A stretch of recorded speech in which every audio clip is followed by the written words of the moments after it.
Hello दोस्तों, good morning. आज मैं फिर से लेकर आया हूँ। आज केमिस्ट्री का क्लास है दोस्तों। आज हम लोग पढ़ेंगे अम्ल, भस्म तथा लवण के बारे में। किसके बारे में? अम्ल, भस्म तथा लवण के बारे में पढ़ेंगे।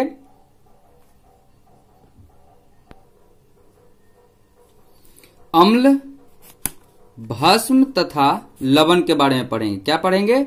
अम्ल, भस्म तथा लवण के बारे में पढ़ेंगे। तो दोस्तों सबसे पहले इसका परिभाषा होता है अम्ल का। अम्ल किसे कहते हैं, भस्म किसे कहते हैं, लवण कब निर्माण होता है और किसे कहते हैं। ठीक है दोस्तों, तो ये दूसरा नंबर चैप्टर है क्लास 10th का। ठीक है दोस्तों, इससे क्वेश्चन पूछे जाते हैं ऑब्जेक्टिव और सब्जेक्टिव दोनों में से। ठीक है, बिहार बोर्ड हो या ऑल कोई भी बोर्ड हो, उसमें से जब भी क्वेश्चन पूछे जाते हैं इसी प्रकार से क्वेश्चन पूछे जाते हैं। ठीक है, ये एक चैप्टर है। इसमें से जो भी क्वेश्चन, जो भी बोर्ड है, Jharkhand board, Bihar board, Bengal board, ये सभी में पूछे जाते हैं दोस्तों। तो इसको हम लोग पढ़ेंगे अम्ल के बारे में। अम्ल किसे कहते हैं, भस्म किसे कहते हैं और लवण किसे कहते हैं। ठीक है दोस्तों, अम्ल एसिड, भस्म बेस और लवण को साल्ट कहते हैं। ठीक है दोस्तों, तो हम शुरू करते हैं। यहाँ पर अम्ल और भस्म के बारे में हम लोग जानते हैं। ठीक है, तो सदियों से अम्ल तथा भस्म की परिभाषा उनके गुणों के आधार पर किया जा रहा है। किसके आधार पर? तब इसके गुणों के आधार पर किया जाता है। सदियों से, बहुत पहले से किया जा रहा है। कैसे? तो अम्ल किसे कहते हैं? तो अम्ल का सीधे सीधे उसके गुण से उसका पता चल जाता था। कैसे अम्ल किसे कहते हैं? तो अम्ल वह पदार्थ है जिसका जलीय विलयन स्वाद में खट्टा होता हो।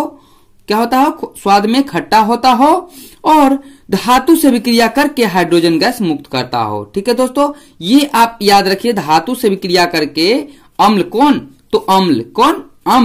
अम्ल जो है धातु से विक्रिया करके हाइड्रोजन गैस मुक्त करता है। क्या मुक्त करता है? हाइड्रोजन गैस मुक्त करता है। ठीक है दोस्तों, इसको याद रखिएगा। ठीक है, लगभग सभी खनिज अम्ल धातु से विक्रिया करके हाइड्रोजन गैस मुक्त करते हैं। ठीक है, एसिड शब्द की उत्पत्ति लैटिन शब्द एसिडस से हुई है, जिसका अर्थ होता है खट्टा।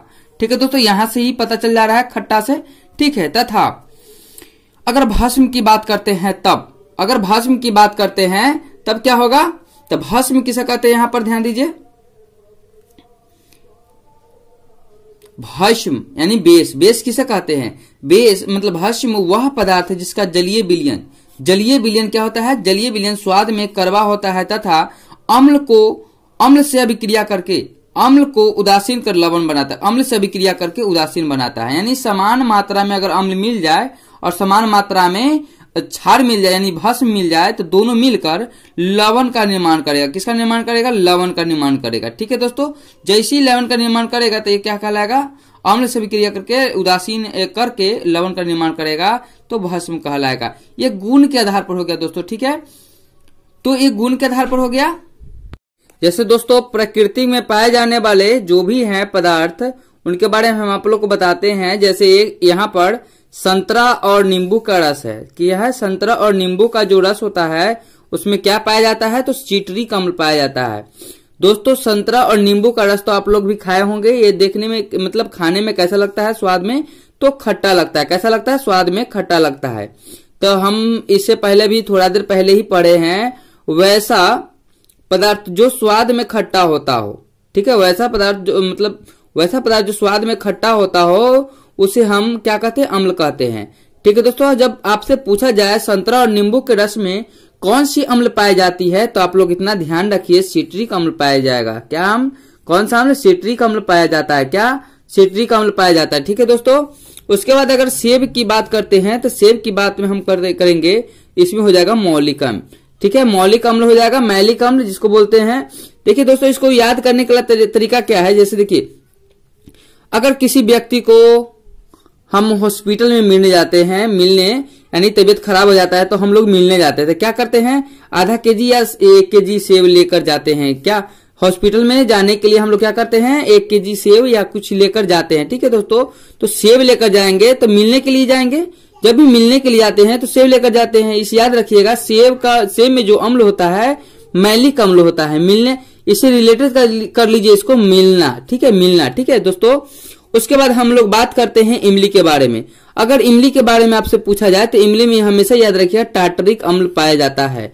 क्यों? जैसे देखिए, यदि आप किसी कोई भी व्यक्ति है, कोई गाना गा रहा है, चाहे किसी कोई भी व्यक्ति है, किसी को इमली खिला दीजिए और उसको 2 शब्द बोलने के लिए कहिए तो वो बोल नहीं पाएगा, टटरा जाएगा। क्या होगा? टटरा जाएगा। यानी इमली में कौन सा अम्ल पाया जाता है? तो टार्टरिक अम्ल पाया जाएगा। ठीक है दोस्तों, कौन सा अम्ल? टार्टरिक अम्ल। उसके बाद हम बात करते हैं सिरका की। तो सिरका क्या होती है? तो ये 6 से 8% एसिटिक अम्ल, 6 से 8% एसिटिक अम्ल को सिरका कहते हैं। क्या कहते हैं? सिरका कहते हैं। ठीक है दोस्तों, 6 से 8% एसिटिक अम्ल को सिरका कहते हैं। और सिरका में कौन सा अम्ल? एसिटिक अम्ल पाया जाता है। ठीक है दोस्तों, एसिटिक अम्ल पाया जाता है। और उसके बाद हम बात करते हैं दही। दही में जो है लैक्टिक अम्ल पाया जाता है। अगर इसमें बात करते हैं लैक्टिक अम्ल क्यों पाया जाता है, तो ये लैक्टोबैसिलस नामक जीवाणु के कारण ही दही जमता है। ठीक है दोस्तों, लैक्टोबैसिलस नामक जीवाणु के कारण ही दही क्या होता है? जमता है। ठीक है दोस्तों, उसको याद रखिएगा। उसके बाद हम बात करते हैं टमाटर में। तो टमाटर में ऑक्जेलिक अम्लों का प्रयोग मतलब पाया जाता है या प्राकृतिक स्रोत है। टमाटर जो है आप लोग भी खाए होंगे, अगर थोड़ा सा खट्टा लगता है, खाने में थोड़ा सा खट्टा लगता है। ठीक है दोस्तों, यानी टमाटर में कौन सा अम्ल? ऑक्जेलिक अम्ल हो जाएगा। उसके बाद अम्ल पीत में हाइड्रोक्लोरिक अम्ल, जो इसको अमाशय रस भी बोलते हैं। क्या बोलते हैं? अमाशय रस भी बोलते हैं। इसमें हाइड्रोक्लोरिक अम्ल हो जाएंगे। ठीक है, उसके बाद हम अगर चाय की बात करते हैं तो चाय में भी एक प्रकार के अम्ल पाए जाते हैं। क्या पाए जाते हैं? अम्ल पाए जाते हैं। जैसे चाय में कौन सा अम्ल पाया जाएगा? तो टैनिक अम्ल। कौन सा अम्ल? टैनिक अम्ल पाए जाएंगे। ठीक है दोस्तों, उसके बाद विटामिन सी। विटामिन सी का जो है स्कॉर्बिक अम्ल पाया जाता है। स्कॉर्बिक अम्ल, स्कॉर्बिक एसिड पाया जाता है। ठीक है, उसके बाद हम बात करते हैं चींटी, लाल चींटी का। अगर लाल चींटी की बात करते हैं तो लाल चींटी में जो है फार्मिक अम्ल पाया जाता है। ठीक है दोस्तों, ये जो है लाल चींटी में कौन सा अम्ल? फार्मिक अम्ल पाया जाता है।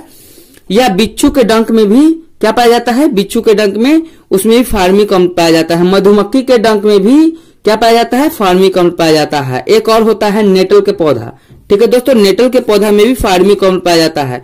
अब फार्मिक अम्ल को मेथेनोइक अम्ल भी बोलते हैं। कौन सा अम्ल? मेथेनोइक अम्ल भी बोलते हैं।